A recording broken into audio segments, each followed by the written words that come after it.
দুই সন্তানকে নিয়ে লন্ডনে আছেন বলিউড অভিনেত্রী সোনম কাপুর। ৩ বছর আগে নটিং হিলে প্রায় ২৭০ কোটি টাকার বিনিময়ে একটি বিলাসবহুল গাড়ি কিনেছিলেন অভিনেত্রী। তবে এবার জানা গেল নিজেদের বাড়ির কাছে ৫১.৪ কোটি টাকা দিয়ে আরও ৫টি ফ্ল্যাট কিনেছেন তিনি, যেখানে নিজেদের কর্মচারীদের থাকার ব্যবস্থা করেছেন অভিনেত্রী। তবে সোনমের এই পদক্ষেপ মোটেও ভালো চোখে দেখেননি ওই আবাসনের আশপাশের অন্য বাসিন্দারা।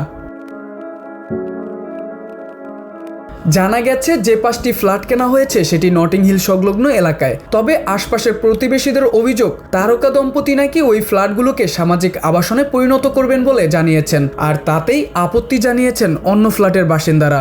সামাজিক শ্রেণী বৈষম্যের পাশাপাশি ফ্ল্যাটের পরিবেশ খারাপ হবে বলে আশঙ্কা করছেন তারা। প্রতিবেশীদের মধ্যে একজন অভিযোগ করে বলেন, যদি এখানে তথাকথিত সামাজিক আবাসন থেকে লোকজন আসেন তাহলে পরিস্থিতি খারাপ হবে, গোটা জায়গাটা নোংরা হয়ে যাবে।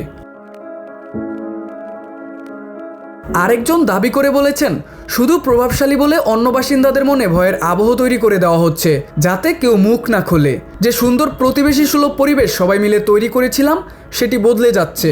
তবে আবাসনের বাসিন্দাদের তরফ থেকে এত অভিযোগ আনার পরও অভিনেত্রীর তরফ থেকে কোনো মন্তব্য শোনা যায়নি।